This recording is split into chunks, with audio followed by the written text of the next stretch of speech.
بصورة قاف القرآن. خالق کا پیغام، انسان کے نام، پرانی مضامین کا خلاصہ، روزانہ ایک پارہ، محترم پروفیسر ڈاکٹر محمد الیاس فیصل کے ساتھ۔ الحمدللہ وحدہ والصلاة والسلام علی من لا نبی بعدہ، رب اشرح لی صدری ویسر لی امری واحلل عقدۃ من لسانی یفقہوا قولی۔ انشاءاللہ تعالی آج ہم 27ویں پارے کا خلاصہ عرض کریں گے، جس کا آغاز سورہ ذاریات کی آیت نمبر 31 سے 46 تک ہو رہا ہے۔ اس کے بعد سورہ طور، سورہ نجم، سورہ قمر، سورہ رحمان، سورہ واقعہ اور سورہ حدید کا تذکرہ ہے۔ پارے کے آغاز میں آیت نمبر 31 سے 37 تک اس بات کا تذکرہ ہے، حضرت ابراہیم علیہ السلام کے پاس جو مہمان فرشتے آئے تھے، انہوں نے حضرت ابراہیم علیہ السلام کو بتایا کہ وہ حضرت لوط علیہ السلام کی نافرمان قوم کو تباہ کرنے کے لیے آئے ہیں۔ آیت نمبر 38 سے 46 تک اس بات کا تذکرہ ہے کہ حضرت موسیٰ علیہ السلام کے مقابل فرعون، قوم عاد، قوم سمود اور قوم نوح کی نافرمانی کا انجام عذاب اور تباہی کی شکل میں ہوا ہے۔ آیت نمبر 47 سے 54 تک تخلیق ارض و سما کا ذکر ہے، جو انسان کو متوجہ کرتی ہے کہ اللہ رب العزت کے احکامات کی طرف رجوع کیا جانا چاہیے اور اللہ کے ساتھ کسی اور کو شریک نہیں کرنا چاہیے۔ آیت نمبر 55 میں ایک بہت بڑے نفسیاتی اصول کو ذکر کیا گیا ہے، وَذَكِّرْ فَإِنَّ الذِّكْرَى تَنفَعُ الْمُؤْمِنِينَ، کہ ایک دوسرے کو سمجھاتے رہیں، اس لیے کہ سمجھاتے رہنا مومنین کے لیے نفع بخش ہوتا ہے۔ بعض دفعہ ہم ایک ہی بات کو کچھ عرصے کے بعد دہراتے ہیں، جس کا سننے والوں پر بہتر اثر ہوتا ہے۔ کبھی کبھی ہم کسی ایسی بات کو سنتے ہیں جس کا علم ہمارے پاس ہوتا ہے، اسے اس جذبے سے سننا چاہیے کہ کیا ہم خود بھی اس پر عمل پیرا ہیں یا نہیں۔ یوں کسی بات کو بار بار کہنا یا سننا، اس کی افادیت بہرحال مسلم ہے۔ آیت 56 میں جن و انسان کی تخلیق کا مقصد بیان کیا گیا ہے کہ ان سب کو صرف اور صرف اللہ رب العزت کی عبادت کے لیے پیدا کیا گیا ہے۔ یہ مقصد تخلیق ہے۔ رزق اس زندگی کو گزارنے کا ایک وسیلہ تو ہو سکتا ہے، لیکن مقصد زندگی نہیں ہے۔ مقصد زندگی صرف اور صرف اللہ رب العزت کی عبادت ہے۔ سورہ طور کا آغاز ہے، جو مکی صورت ہے، 49 آیات اور 2 رکوع پر مشتمل ہے۔ اس کی آیت نمبر 1 سے 7 تک کائناتی اشیاء کی قسم کھا کر اللہ رب العزت نے ارشاد فرمایا، ان عذاب ربک لواقع، کہ اللہ کا عذاب نافرمانوں پر آ کر رہے گا، ما لہ من دافع، کوئی اس کو روک نہیں سکتا۔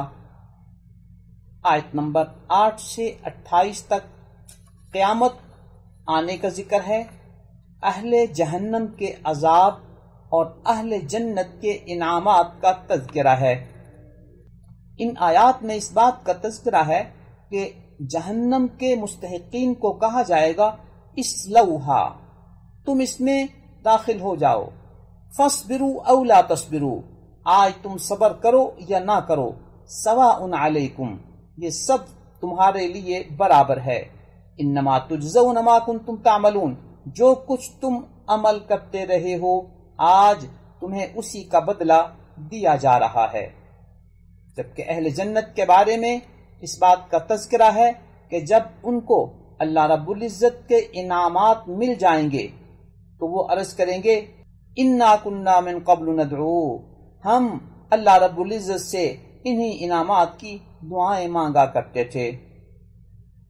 آیت نمبر 29 سے 34 تک اس بات کا تذکرہ ہے کہ نبی اکرم صلی اللہ علیہ وسلم کی دینی دعوت کے جواب میں کفار کا رویہ کیا تھا اور وہ کس قسم کی غلط فہمیاں پیدا کیا کرتے تھے، ان غلط فہمیوں کا ازالہ ہے۔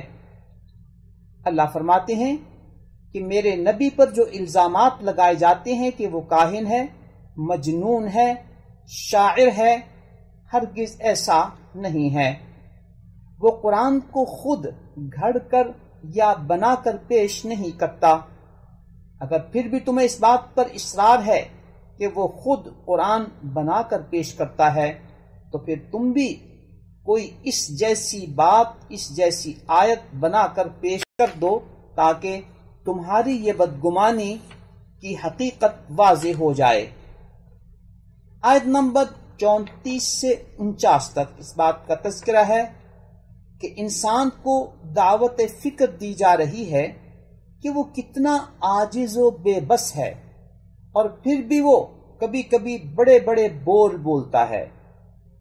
کیا اس نے کبھی غور کیا کہ وہ خود ہی پیدا ہوا ہے یا اس نے اپنے آپ کو خود پیدا کیا ہے، یا انسان نے آسمان و زمین کو پیدا کیا ہے، یا اس کے پاس اللہ کے خزانے ہیں؟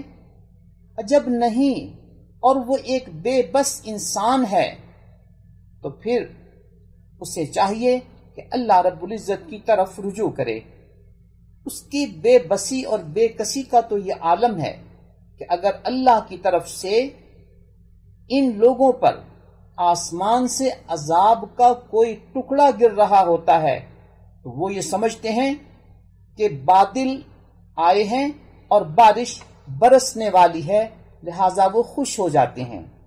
یہ ان کی بے بسی و بے کسی کا عالم ہے۔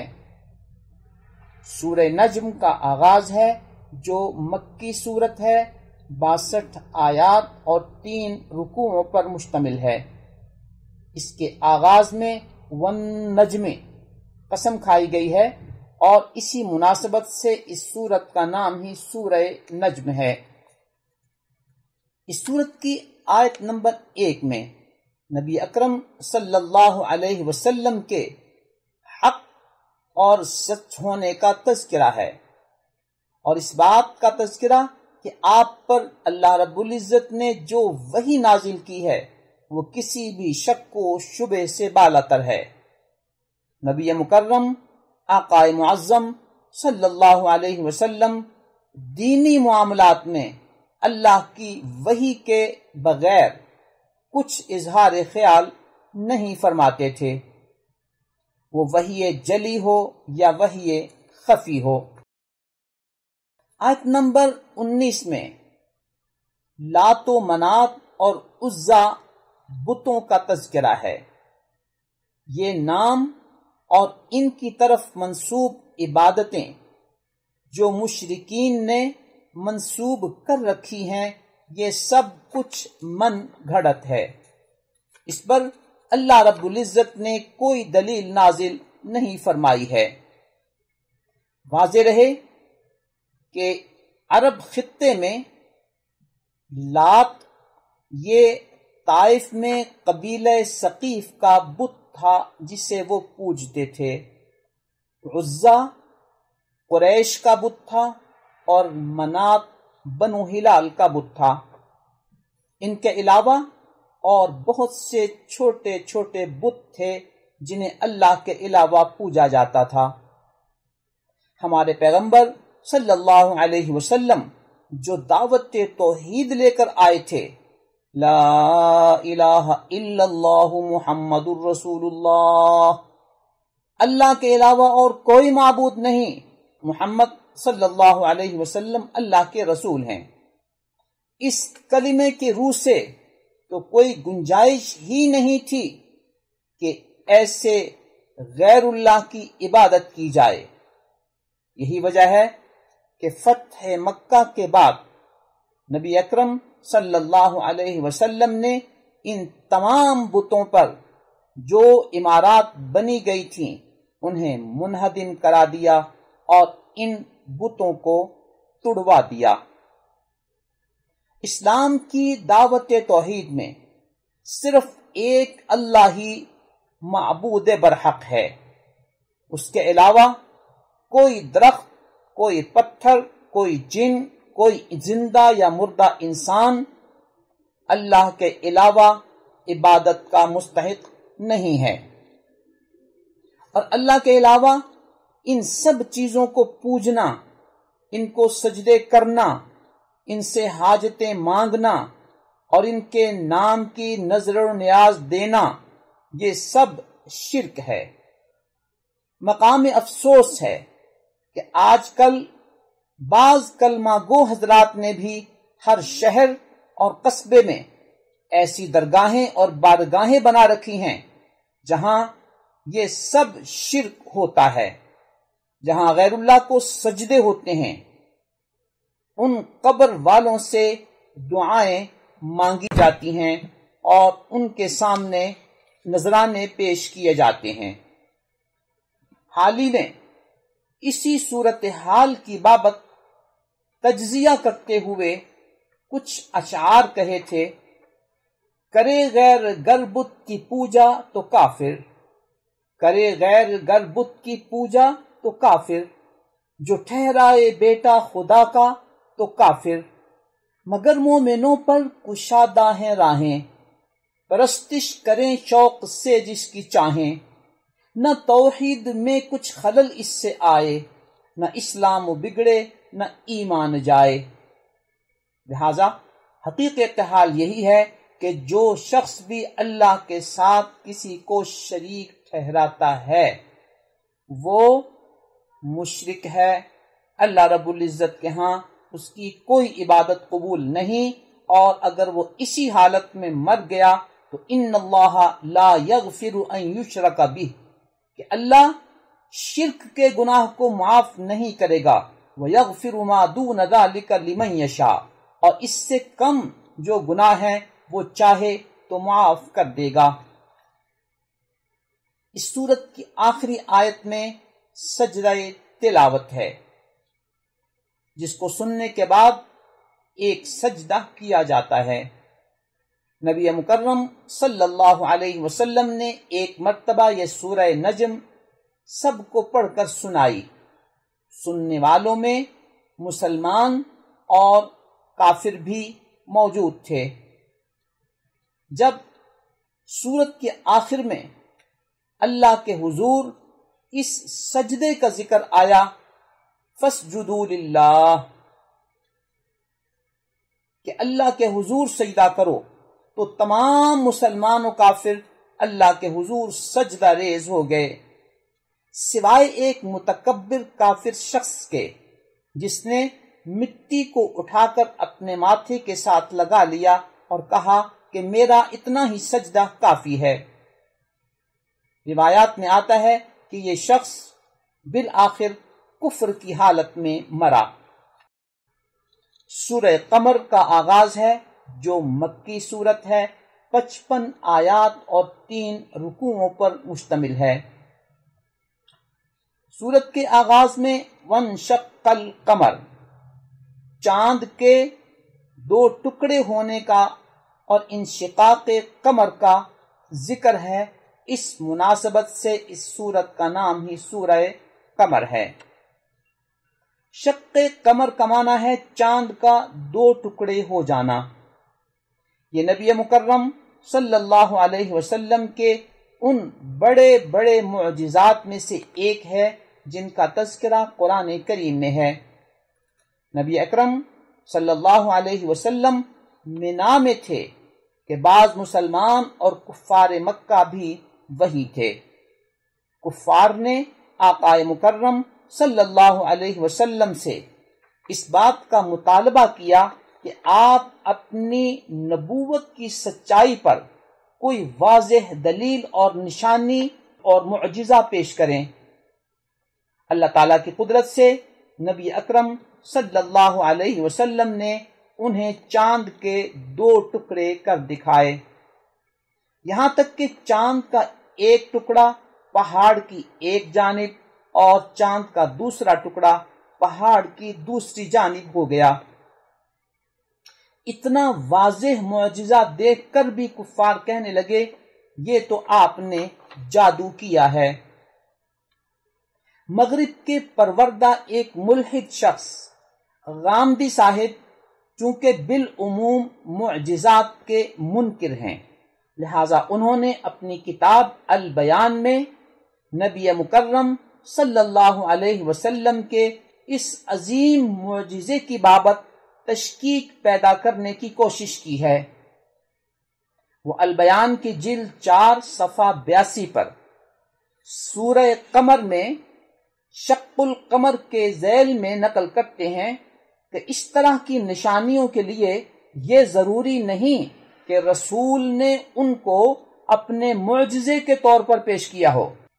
دوبارہ سنیں، اس طرح کی نشانیوں کے لیے یہ ضروری نہیں کہ رسول نے ان کو اپنے معجزے کے طور پر پیش کیا ہو، جبکہ میں آپ کی خدمت میں صحیح بخاری کی 3 روایات پیش کرتا ہوں جس میں اس بات کی صراحت ہے کہ کفار مکہ نے معجزے کا مطالبہ کیا اور نبی اکرم صلی اللہ علیہ وسلم نے ان کو یہ معجزہ دکھایا۔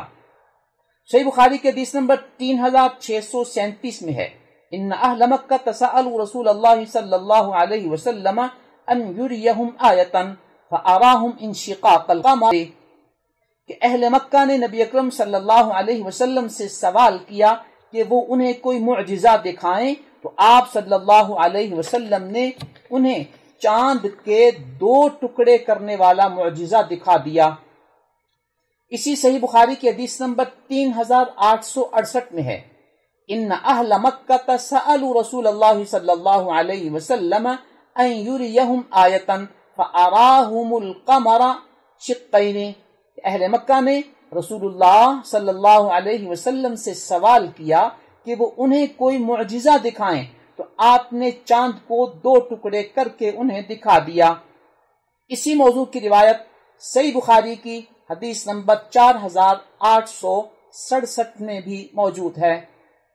محترم سامعین، یوں صحیح بخاری شریف کی ان 3 احادیث شریفہ میں یہ بات واضح طور پر بتائی گئی ہے کہ اہل مکہ نے معجزہ مانگا اور نبی اکرم صلی اللہ علیہ وسلم نے انہیں شق قمر کا یہ معجزہ دکھایا، جبکہ یہ ملحد کہہ رہا ہے کہ یہ ضروری نہیں کہ رسول نے ان کو اپنے معجزے کے طور پر پیش کیا ہو۔ کوئی اس سے پوچھے کہ سورہ قمر کی آیت نمبر 2 کی روح سے پھر کفار نے اس شق القمر کو جادو کیوں کہا؟ نبی اکرم صلی اللہ علیہ وسلم نے جب یہ واضح معجزہ انہیں دکھایا تھا تو انہوں نے نبی اکرم صلی اللہ علیہ وسلم کے اس معجزے کو معجزہ تسلیم کرنے کی بجائے انہی کی طرف منسوب کر کے اسے جادو کیوں کہا؟ یوں محترم سامعین، یہ ملحد مزاج لوگ کس طرح مسلمانوں کو الفاظ کے داؤ پیش میں الجھا کر، شکوک و شبہات میں الجھا کر استشراقی اہداف کو پورا کرتے ہیں۔ افسوس کہ پاکستان کے بعض چینلز اور بعض اینکرز پھر بھی اس شخص کے الہادی افکار کو پروموٹ کر رہے ہیں۔ انہیں اللہ کے عذاب سے ڈرنا چاہیے، یہ دنیا چند روزہ ہے۔ سورہ قمر کی آیت نمبر 2 سے 16 تک اس معجزہ شق القمر کو جادو کہہ کر جھٹلانے والے اور حق کو قبول نہ کرنے والوں کے انجام کے لیے بتایا گیا کہ ایک وقت مقرر ہے، جیسے کہ قوم نوح کے لیے ایک وقت مقرر کیا گیا تھا، لہذا انہیں اس مہلت کی وجہ سے کسی غلط فہمی کا شکار نہیں ہونا چاہیے۔ آیت نمبر 17 میں اللہ رب العزت قرآن کریم کے بارے میں فرماتے ہیں وَلَقَدْ يَسَّرْنَا الْقُرْآنَ لِلذِّكْرِ فَهَلْ مِن مُدَّكِرٍ، ہم نے قرآن کریم کو آسان بنایا ہے ذکر کے لیے، تو ہے کوئی ذکر کرنے والا۔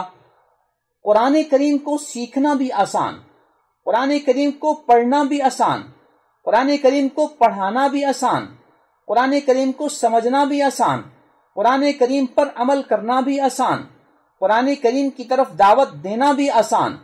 تو قرآن ہر لحاظ سے آسان ہے۔ اللہ تعالی ہمیں اس سے وابستہ ہونے کی توفیق عطا فرمائے۔ یہ آیت مبارکہ اس سورہ قمر میں 4 مرتبہ دہرائی گئی ہے۔ آیت نمبر 23 سے 55 تک قوم ثمود، قوم لوط، فرعون اور اس کے لشکر کو اپنے اپنے وقت میں تباہ برباد کر دیا گیا، اس بات کا تذکرہ ہے۔ لہذا اہل مکہ کو بھی ان کے انجام سے عبرت حاصل کرنی چاہیے۔ سورہ رحمان مدنی ہے، 78 آیات پر مشتمل ہے، اس کے 3 رکوع ہیں۔ اس کا آغاز ہی الرحمن سے ہو رہا ہے، لہذا اس سورت کا نام سورہ رحمان ہے۔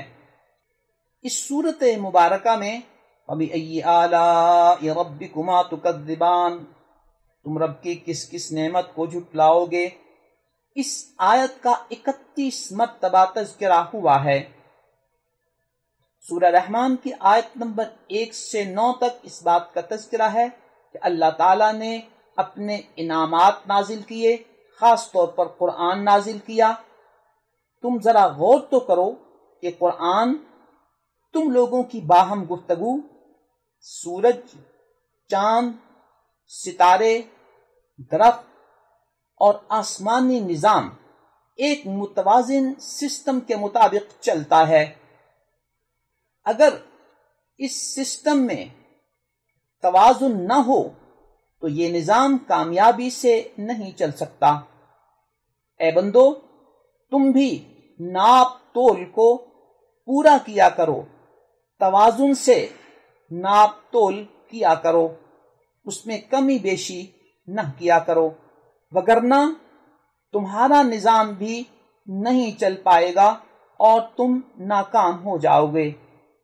آج بھی جو لوگ ناپ تول میں کمی نہیں کرتے اور اپنی چیزوں کو صحیح طور پر سچائی کے ساتھ بیچتے اور خریدتے ہیں، ان کا بزنس کامیاب ہے، اور جو لوگ اس میں اونچ نیچ کے ساتھ معاملہ کرتے ہیں ان کا بزنس ناکام ہوتا ہے۔ آیت نمبر 10 سے 25 تک زمین میں موجود نعمتوں کا تذکرہ ہے کہ مختلف قسم کے پھل ہیں، جن و انسان کو اس زمین پر پیدا کر کے بھیجا گیا ہے۔ اس میں مشرق و مغرب ہیں، سمندری نظام ہے، اور اس سمندری نظام میں تمہارے لیے اللہ کی پیدا کردہ بہت ساری چیزیں ہیں، اور اسی سمندری سسٹم میں تمہارا بہت بڑا سفری نظام چلتا ہے، جس میں تمہارے ساز و سامان بھی منتقل کیے جاتے ہیں۔ یہ سب کچھ اللہ کی نعمتیں ہیں۔ اللہ کی کس کس نعمت کو جھٹلاؤ گے۔ آیت نمبر 26 سے 78 تک اس بات کا تذکرہ ہے کہ زمین پر یہ جو کچھ موجود ہے سب فنا ہو جائے گا اور اللہ کی ذات باقی رہے گی۔ آگے جنت و جہنم کا تذکرہ ہے، اہل جنت کے انعامات اور اہل جہنم کی سختیوں اور عذاب کا تذکرہ ہے۔ سورہ واقعہ مکی ہے، 96 آیات اور 3 رکوعوں پر مشتمل ہے۔ اس کے آغاز میں ہی واقعہ، واقع ہونے والی یعنی قیامت کا تذکرہ ہے، لہذا اس سورت کا نام ہی سورہ واقعہ ہے۔ حضرت عبداللہ ابن مسعود رضی اللہ عنہ سے منقول ہے کہ جو شخص رات کو سورہ واقعہ پڑھ لیتا ہے، اللہ تعالیٰ اسے رزق کی تنگی سے محفوظ رکھیں گے۔ لہذا ہمیں اپنے معمولات میں سورہ واقعہ کا اہتمام کرنا چاہیے۔ آیت نمبر 1 سے 40 تک قیامت کا ذکر ہے اور اس بات کا تذکرہ ہے کہ کچھ لوگوں کو ان کا نامہ اعمال دائیں ہاتھ میں دیا جائے گا، کچھ لوگوں کو قیامت کے دن ان کا نامہ اعمال بائیں ہاتھ میں دیا جائے گا۔ نیک کاموں میں سبقت لے جانے والے جنت میں جائیں گے اور جنت کے انعامات سے سرفراز ہوں گے، جن میں سے چند ایک یہ ہیں کہ وہاں جڑواں تخت ہوں گے، لوگ آمنے سامنے تکیوں پر بیٹھیں گے، خوبصورت خدمت گزار ہوں گے، کوزے اور پیالے ہوں گے، پسندیدہ پھل اور من پسند پرندوں کا گوشت ہوگا، حوریں ہوں گی، بغیر کانٹے کے درخت ہوں گے، کیلے کا پھل ہوگا، سایہ ہوگا، بہتا پانی اور بہت سے پھل ہوں گے، اونچے بستر، کنواری لڑکیاں جو پیار والی اور ہم عمر ہوں گی۔ یہ اللہ رب العزت کی وہ چند ایک نعمتیں ہیں جو اہل جنت کو جنت میں عطا فرمائی جائیں گی۔ آیت نمبر 41 سے 56 تک اہل جہنم اور ان کے عذاب کا تذکرہ ہے، جن میں سے چند ایک چیزیں یہ ہیں کہ انہیں تیز بھاپ والا گرم پانی دیا جائے گا، وہاں سخت دھواں ہوگا، کڑوے زقوم کو کھانے کے طور پر دیا جائے گا، ابلتا جلتا پانی ہوگا۔ اللہ رب العزت ہمیں ان تمام سختیوں سے محفوظ فرمائیں اور ہمیں جہنم والے اعمال سے بچا کر جنت والے اعمال کرنے کی توفیق عطا فرمائیں، آمین۔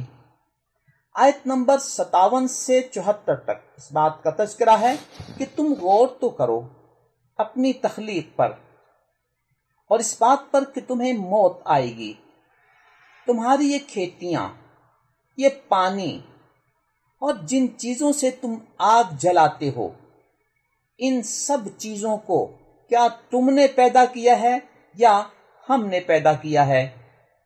جب ہم نے پیدا کیا ہے تو پھر اسی خالق کی پاکیزگی بیان کرو جس نے یہ سب کچھ پیدا کیا ہے۔ آیت نمبر 75 سے 80 تک اللہ رب العزت نے قسم کھا کر اہمیت کے طور پر بیان فرمایا کہ قرآن کریم ایک عظیم کتاب ہے، لہذا اسے ہاتھ لگانے کے لیے تمہیں عقیدے کی پاکیزگی اور ظاہری پاکیزگی حاصل کرنی چاہیے۔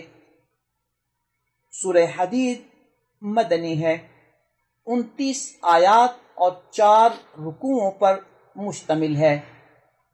اس میں وَأَنزَلْنَا الْحَدِيدَ، ہم نے اپنے انعامات میں آئرن اور لوہے کو اتارا، پیدا کیا، اس بات کا تذکرہ ہے، لہذا حدید کی نسبت اور مناسبت سے اس سورت کا نام ہی سورہ حدید ہے۔